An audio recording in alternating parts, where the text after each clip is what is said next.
Auction off my sick mother-in-law, starting bid at $1. That was the moment the entire room went quiet, and I realized the woman my son had just married wasn't joking, and worse, no one was going to stop her.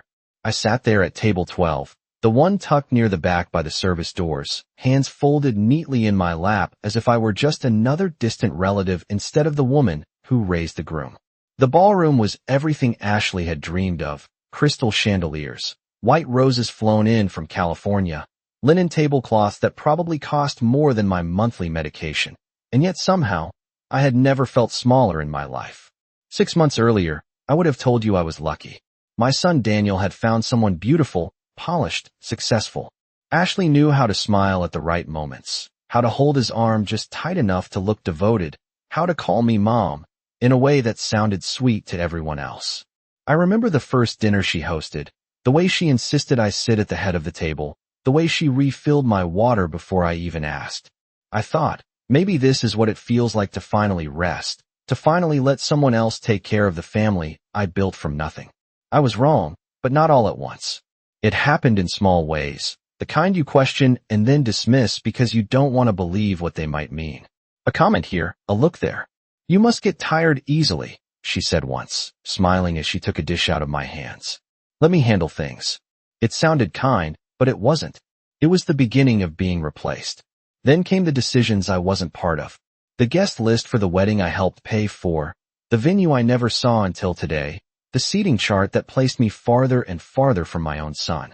Daniel would squeeze my shoulder and say, "It's just easier this way, Mom. Ashley has a vision." And I would nod, because I had spent my whole life making things easier for him. I worked double shifts when he was a boy, skipped vacations, sold my first home so he could go to college without debt. I told myself this was just another sacrifice, just another season of putting him first. But the night I overheard them, everything changed. I had come by unannounced with a casserole. Old habits die hard. And I heard Ashley's voice from the kitchen, light and casual, like she was discussing the weather. "We can't have her living with us forever, Daniel. It's not practical. There are places that handle people like her." People like her. I stood there in the hallway, my hand still on the doorframe, and for the first time, I didn't step in to announce myself. I listened, and in that quiet moment, something inside me shifted, not loudly, not dramatically, but firmly enough that I knew things would never be the same. By the time the wedding invitations went out, I had already started making my own plans, the kind no one notices until it's too late. So when Ashley lifted her glass tonight and turned me into the punchline of her joke, she thought she was showing everyone who I was. What she didn't realize was that she had just given me the perfect moment to show them who she really was. For a few seconds after her words landed, there was a strange kind of silence, the kind that feels heavier than noise, as if the entire room was holding its breath and waiting to see whether I would shrink or shatter, and I did neither.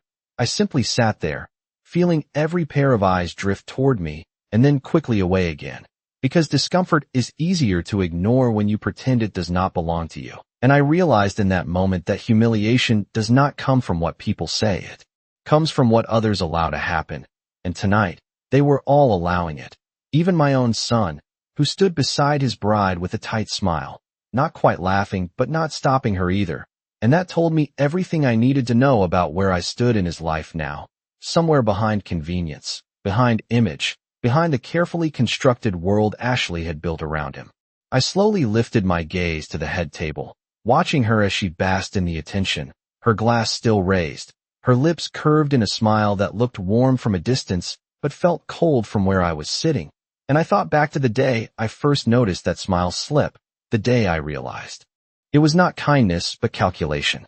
It was a Tuesday afternoon, nothing special, just sunlight coming through my kitchen window and the smell of coffee in the air, when Ashley stopped by unannounced, something she rarely did unless Daniel was with her, and she walked through my home like she was measuring it, her eyes scanning the walls, the furniture, the small details that held a lifetime of memories for me, and she said, almost casually, "This place must be a lot to maintain for you now." And I remember laughing it off, saying, "I managed just fine," but she did not laugh with me. She just nodded slowly, as if confirming something to herself, and then she asked questions that seemed innocent at the time, about the mortgage, about the property taxes, about whether I had updated my will, and I answered because she was family, because I believed she cared, because I had never learned to be suspicious of the people I loved. That was my mistake. A week later, Daniel brought up the idea of me simplifying my life, moving somewhere smaller, somewhere more manageable, and he said it gently, like he was doing me a favor, but the words did not sound like his. They sounded rehearsed, polished, like they had been handed to him. And when I looked at Ashley, she gave me that same soft smile, the one that hid everything underneath it. I did not argue, not then, because I wanted to believe that my son still saw me as more than a problem to solve. But that night, after they left, I sat alone at my kitchen table and looked around the house I had built piece by piece over 40 years, and for the first time, I asked myself a question I had been avoiding. What happens when the people you sacrificed everything for decide you are no longer part of the future they want? And the answer came quietly, but clearly. You prepare, not loudly, not dramatically, but carefully, because love may have made me patient, but it had not made me foolish. And from that moment on, I stopped assuming I was safe in my own family and started paying attention to everything they thought I would never notice. By the time the coffee had gone cold in my cup, I realized something was no longer just a feeling, but a pattern, something carefully constructed right in front of me while I had been busy playing the role they expected of me, quiet, grateful, invisible, and I began to replay every small moment from the past few weeks, the hushed conversations that stopped when I entered the room, the way my daughter-in-law smiled too quickly when I asked simple questions, the way my son avoided eye contact as if looking at me carried some kind of weight he did not want to bear, and it all settled into my chest like a truth I could not ignore anymore. I was being slowly edged out of my own life. That afternoon, I decided to do something I had not done in years. I drove myself downtown, past the familiar streets where I had once walked hand in hand with my late husband, past the grocery store where the cashier still remembered my name, and I went straight to the small office of the attorney who had helped us write our will decades ago. And when he looked up and recognized me, there was a flicker of concern in his eyes that told me I was not imagining things, because he had seen this kind of story before, just not with me. I asked him a simple question, one that felt heavy on my tongue. I asked if there had been any recent inquiries about my estate, any requests for information, any changes filed without my direct involvement, and he hesitated just long enough to confirm everything I feared. There had been a visit, not from me, but from my son and his wife, asking questions about property transfer, about power of attorney, about timelines that should not have been discussed while I was still very much alive and capable. I did not raise my voice. I did not let my hands shake. I simply nodded and thanked him, because in that moment something inside me shifted, something quiet but unbreakable. The part of me that had spent years giving and forgiving finally understood that love without respect is not love at all. When I returned home, the house felt different, not because anything had changed physically, but because I could now see it clearly. The kitchen where I had cooked thousands of meals, the living room where birthdays had been celebrated, and the guest room that had slowly become mine while the master bedroom was taken over without discussion. All of it was no longer just my home. It had become a stage where I was being written out of the story. That evening, when they sat across from me at the dinner table, speaking casually about renovations and future plans, I listened more carefully than I ever had before. Every word, every glance, every assumption that I would simply agree, and I realized they were already planning a life that did not include me in any meaningful way. They were just waiting for the right moment to make it official. And for the first time, I did not feel hurt in the way I used to. I felt calm, because now I knew exactly what I was dealing with. And more importantly, I knew something they did not. I was no longer the woman who would quietly accept whatever was handed to her. I was the one who still held the final say, and I had just begun to understand how to use it. The next morning, I woke up earlier than usual, not because I could not sleep, but because my mind had already made a decision my heart was still catching up to. And as I stood in the kitchen watching the sunlight stretch across the counter I had wiped clean for decades, I realized how many years I had spent believing that keeping peace meant staying silent, that being a good mother meant stepping aside when asked, and that love meant trusting without question. But now I understood that silence had only made it easier for them to rewrite my place in this family. I did not confront them right away. I did not accuse or argue. Instead, I began to observe more carefully. The way my daughter-in-law spoke about the house as if it were already hers, the way my son nodded along, avoiding any mention of my name when discussing decisions that clearly involved me. And the more I listened, the more certain I became that they had already convinced themselves that I would simply fade into the background without resistance.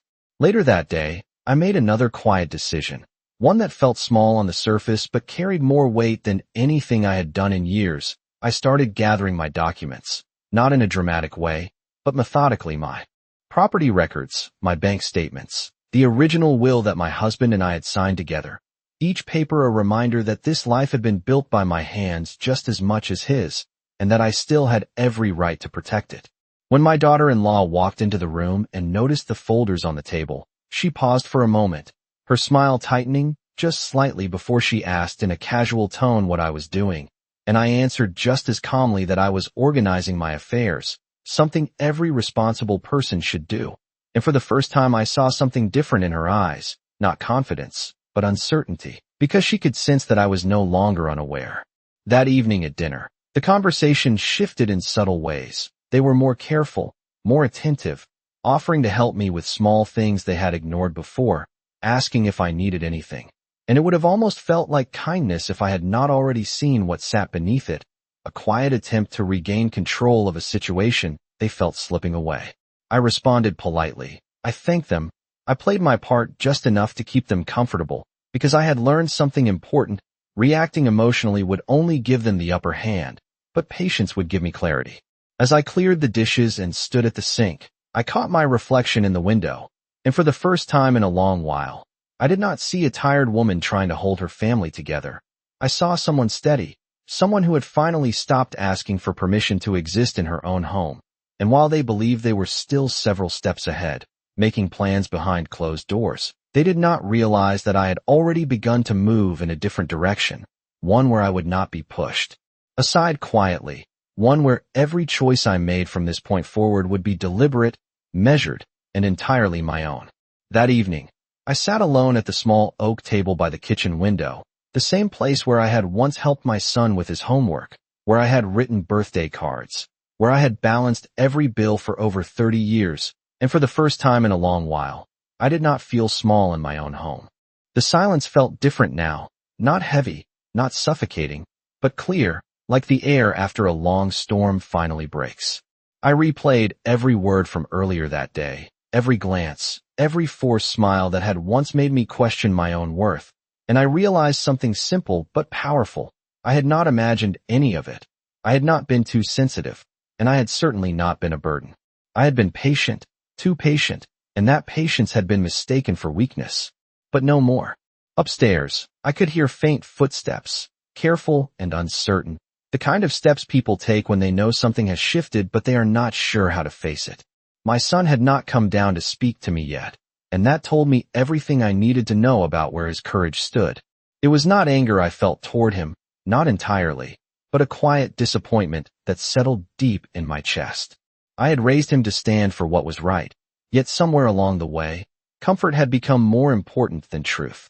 And as for her, I could almost predict her next move, the soft apology wrapped in excuses, the attempt to smooth things over without ever truly acknowledging what had been done.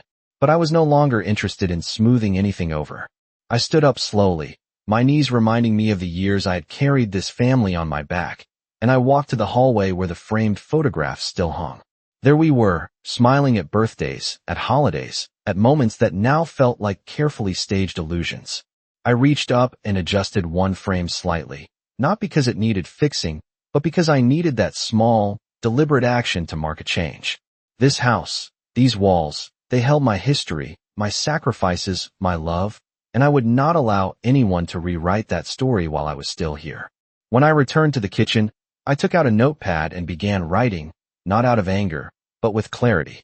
Every boundary that had been crossed, every decision I had avoided making, every line that needed to be drawn from this moment forward. My hand did not shake. My thoughts did not wander. For the first time, I was not reacting, I was deciding. And as I placed the pen down, I understood something that no one had ever taught me. Respect is not something you beg for within your own family. It is something you establish, quietly, firmly, and without apology. Whatever happened next, Whether they chose to accept it or resist it would no longer define me. Because for the first time in years, I was no longer trying to keep the peace. I was reclaiming my place. The next morning arrived with a calm that felt almost unfamiliar, as if the house itself was waiting to see what I would do next, and I did not rush. I did not hesitate. I simply followed through with the clarity I had found the night before. I prepared breakfast the same way I always had, measured coffee into the machine, toasted bread until it was golden brown, and set one extra place at the table out of habit, not obligation.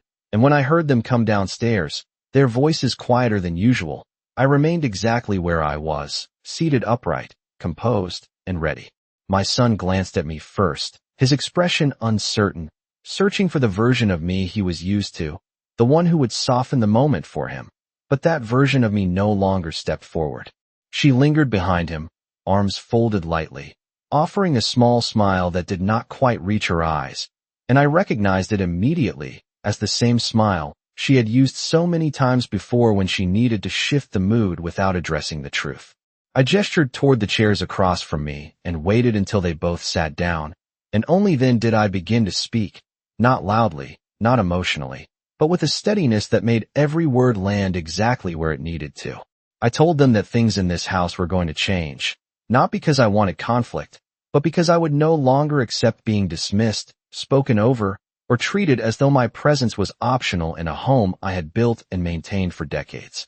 I explained each boundary clearly, that decisions involving the house would include me, that respect in conversation was no longer negotiable, and that any attempt to undermine me, whether subtle or direct, would be addressed immediately, not ignored.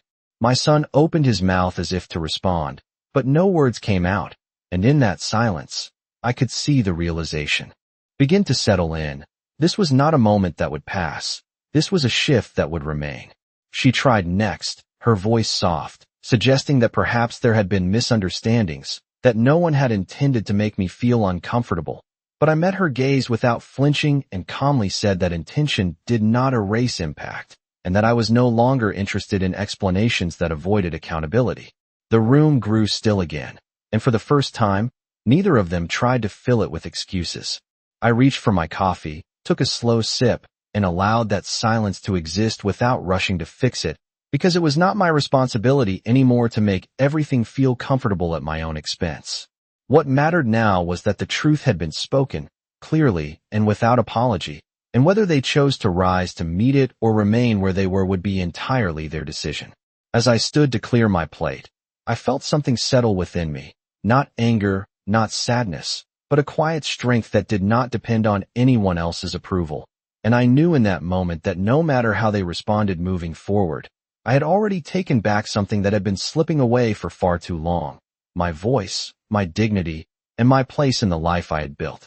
That was the moment I realized the room had shifted, not in noise but in loyalty, as if an invisible line had been drawn across the polished hardwood floor, and everyone had quietly chosen which side they were standing on. And for the first time in my life, I understood what it felt like to be treated as if I did not belong in the very home I had paid for, designed, and kept alive for over 30 years. And yet I did not raise my voice. I did not defend myself, because I had already learned something far more valuable than argument. I had learned patience, and patience, when used correctly, becomes power. So I simply looked at my son, the boy I had once held in my arms during long winter nights when the heating failed, and I wrapped him in blankets to keep him warm, and I saw in his eyes not confusion, not even guilt, but something colder, something calculated, and that was when I knew this was not a misunderstanding. This was a decision, one that had been made long before this dinner, long before those papers had been placed in front of me with polite smiles and rehearsed concern, and I felt a strange calm settle over me, because clarity removes fear, and now everything was clear. They believed I was weak. They believed I would sign. They believed I would step aside quietly and fade into the background like so many women my age are expected to do. But they had forgotten one critical truth. I had built everything they were now trying to take, and you do not outplay someone who knows every corner of the board. So I folded my hands gently on the table and gave them the one thing they were not prepared for: agreement. I nodded slowly and said that perhaps they were right. Perhaps it was time for me to simplify my life. Perhaps it would be easier if things were transferred. And I watched the flicker of triumph pass between them, subtle but unmistakable. And in that moment, they exposed themselves completely, because only someone who believes they have already won stops being careful.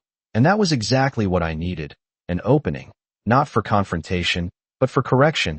And as the conversation moved on and the tension in the room dissolved into shallow relief, I made a quiet decision that would change everything. I would not fight them at the table. I would not beg for respect that should have been given freely. Instead, I would let them continue. Let them believe their plan was working. Because the most effective response to betrayal is not reaction, it is strategy. And as I excused myself from the table with a soft smile and steady steps, I could feel their eyes on my back, measuring, judging, underestimating. And that was exactly where I needed them to be, because while they were busy celebrating what they thought was control, I was already preparing to take it back, piece by piece, quietly, carefully, and permanently. The next morning, I woke up before sunrise as I always had. The house still wrapped in that quiet stillness that used to comfort me, but now felt different, like a place I was visiting rather than a place I belonged to. And I moved through the kitchen slowly, making my coffee the same way I had for decades, measuring each scoop with care, not because I needed to, but because routine has a way of keeping your thoughts steady when everything else is shifting. And as I stood there looking out at the backyard I had once planted with my own hands, I began to organize not my emotions, but my next steps, because I had no intention of being pushed out of my own life without understanding exactly how far they had already gone. So instead of confronting anyone, I did something much quieter. I gathered information.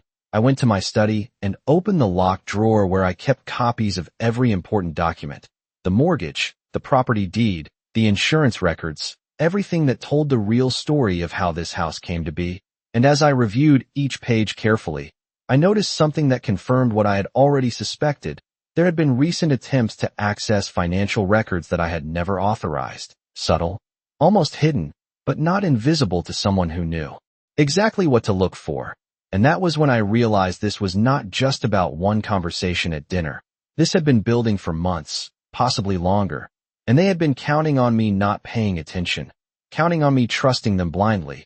And for a brief moment, I allowed myself to feel the weight of that betrayal, not as anger, but as a quiet disappointment that settled deep in my chest. Because trust, once broken, does not shatter loudly. It fades quietly, and once it is gone, it does not return the same. But I did not let that feeling slow me down. Instead, I picked up the phone and made a call to someone I had not spoken to in years, an old family attorney who had helped my husband and me set everything up properly when we first bought this house. Someone who understood not just the legal side, but the history behind it. And I scheduled a meeting for later that week, keeping my voice calm and my words simple, because there was no need to explain everything yet, not until I had all the facts in front of me. And as I hung up the phone, I felt something shift inside me again. Not fear, not sadness, but control, the kind that comes from knowing you are no longer reacting. You are preparing.